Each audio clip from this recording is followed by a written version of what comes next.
Hello friends, आप लोग कैसे हो। आज आपके बीच हमने न्यू टॉपिक लेके आए हैं ट्रिगोनोमेट्री।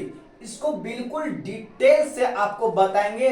100% आप मेरी क्लास में समझ जाइएगा। लेकिन बचपा लोग का आदत रहता है, वो बोलेगा ट्रिगोनोमेट्री चैप्टर जो है बहुत डिफिकल्ट है, समझ में आता ही नहीं है। तो कब समझ में नहीं आता होगा? जब उसका थ्योरी क्लियर नहीं होता होगा।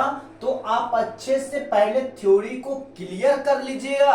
100% सवाल आपसे बनेगा नहीं, दौड़ेगा दे दनादन 100 के स्पीड में।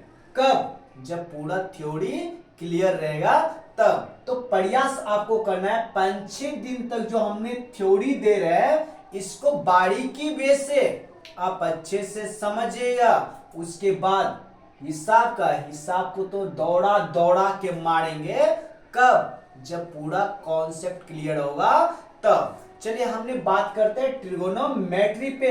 लेकिन इससे पहले आपसे प्रॉमिस रहता है, लाइक कीजिएगा, शेयर कीजिएगा और घंटा को दबाइएगा। चलिए हमने बात कर रहे हैं ट्रिगोनोमेट्री पे। तो ट्रिगोनोमेट्री जो बना है 3 शब्दों से मिलके बना है। कितने शब्दों से मिलके? 3 शब्दों से मिलके बना है। ट्रिगोनो और मेट्री। ट्री का मतलब होता है 3। क्या होता है बोलिएगा तो? ट्री। ट्री का जो मतलब होता है 3, जिसको हम लोग बोलते हैं 3। और गोनो का मतलब होता है एंगल। क्या होता है? एंगल। क्या होता है? एंगल, जिसको हम लोग बोलते हैं कोण। और मेट्री, इसको हम लोग मेट्रॉन भी पढ़ते हैं। क्या पढ़ते हैं? मेट्रॉन, जिसको हम लोग बोलते हैं मेजर। क्या बोलते हैं? मेजर। मेजर का मतलब आप लोग जानते हैं क्या होता है? माप। आइए समझिएगा। तो इसमें कितना कोण को हम लोग मेजर करना है?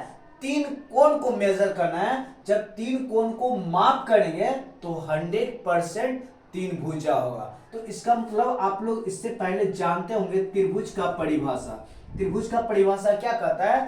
3 भुजाओं से बंद आकृति को हम लोग त्रिभुज बोलते हैं। जब त्रिभुज होगा तो कोई भी त्रिभुज हो तो त्रिभुज के तीनों कोणों का योग कितना है? 180। तो इसमें 3 भुजा और कितना कोण है? 3 कोण है। तो इसका मतलब ट्रिगोनोमेट्री में जो हम लोग स्टडी करेंगे, अध्ययन करेंगे, 3 साइड्स एंड 3 एंगल्स, उसी को हम लोग क्या बोलेंगे? ट्रिगोनोमेट्री। आपने अच्छे से समझ गया होगा ट्रिगोनोमेट्री का परिभाषा। इसके बाद हमें थोड़ा सा एंगल पे चर्चा करता है कि एंगल किसे कहते हैं। आइए समझिएगा आप लोग एंगल। कोण का थोड़ा सा परिभाषा आप लोग समझने का प्रयास कीजिएगा, कोण किसे कहता है। चलिए हमने बताते हैं 2 लाइन खींचे। जब 2 लाइन खींचे तो क्या समांतर तो लाइन नहीं है? जब समांतर लाइन होगा तो आपस में कट नहीं करेगा, तो वो समांतर लाइन है। तो हमने 2 लाइन को खींचे तो दोनों लाइन यहाँ पे आके क्या ज्वाइंट हो गया, इंटरसेक्ट कर गया। तो इसका मतलब क्या? इसके बीच में कुछ न कुछ जगह छेक लिया। तो इसका मतलब ए क्या कहलाएगा? एरिया। तो इसका मतलब जब 2 लाइन को आपस में इंटरसेक्ट करवाए, उसके बीच में जो एरिया छेकेगा उसी को हम लोग एंगल बोलते हैं। क्या बोलते हैं? एंगल। तो एंगल का परिभाषा क्या निकलता है समझिएगा।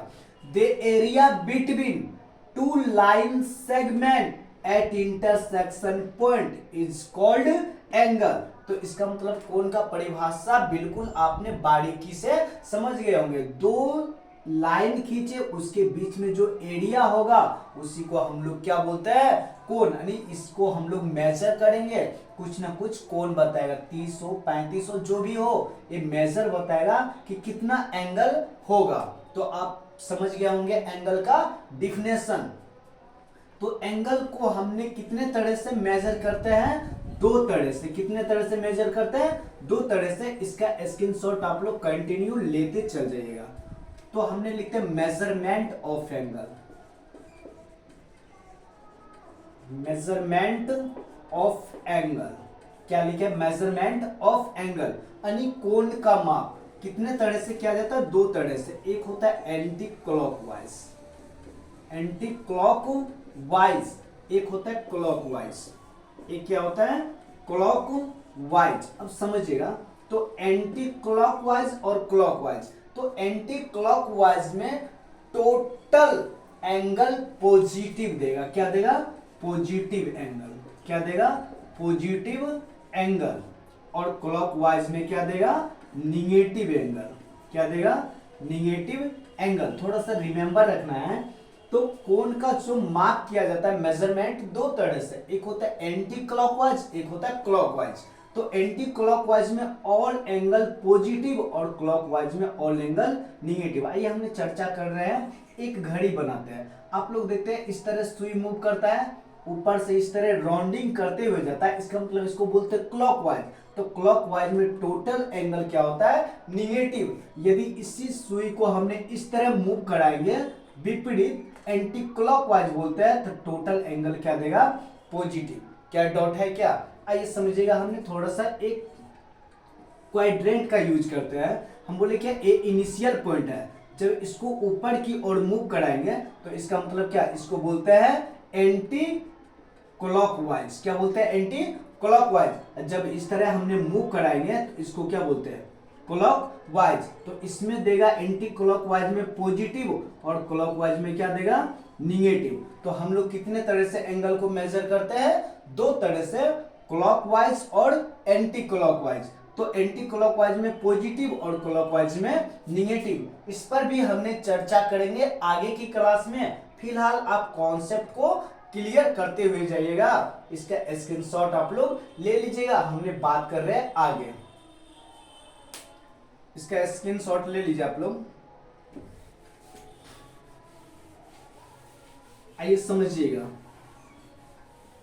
तो ट्रिगोनोमेट्री में हमने रेशियो से रिलेटेड सवाल आएगा। जब रेशियो से रिलेटेड सवाल आएगा तो हम लोग को एक थ्योरी आपको अच्छे से रिमेंबर रखना पड़ेगा। आप जानते होंगे समकोण त्रिभुज, जिसको हम लोग बोलते हैं राइट एंगल ट्रायंगल। क्या बोलते हैं? Right angle triangle. यानी इसका हिंदी होता है समकोण त्रिभुज। क्या होता है? समकोण त्रिभुज, राइट एंगल ट्रायंगल। आइए समझने का आप लोग प्रयास कीजिएगा। हमने एक समकोण त्रिभुज बनाते हैं। जब समकोण त्रिभुज बनाया है तो एक एंगल हर हमेशा 90 डिग्री होगा। कितना डिग्री? 90 डिग्री। चलिए लेट मान लेते हैं त्रिभुज ए बी और क्या सी। तो 90 डिग्री के जो सामने का कोण होता है हर हमेशा हाइपोटेनस। तो पाइथागोरस बोला था 90 डिग्री के सामने का कोण हर हमेशा क्या कहलाता है? कर्ण। क्या कहलाता है? कर्ण। और जो शेष दो कोण बच गया हर हमेशा एक्यूट एंगल होगा। जो पार्टिकुलर जब ए एंगल 90 डिग्री होगा तो इसका मतलब शेष दो एंगल का योग भी कितना डिग्री? 90 डिग्री। तो हर हमेशा 90 डिग्री से छोटा होगा। जब छोटा होगा तो क्या कहलाएगा? एक्यूट एंगल यानी न्यून कोण। तो शेष दो कोणों का योग भी 90 डिग्री। तो ए आपके पास हो गया परपेंडिकुलर और ये क्या हो गया? बेस। तो 90 डिग्री के सामने के भुजा हर हमेशा कर्ण होता है, वो फिक्स्ड होता है, लेकिन लंब और आधार चेंज होगा अकॉर्डिंग टू एंगल, कोण के अकॉर्डिंग, जब रेशियो से रिलेटेड सवाल आएगा। तो आइए समझिएगा, पाइथागोरस क्या बोला था?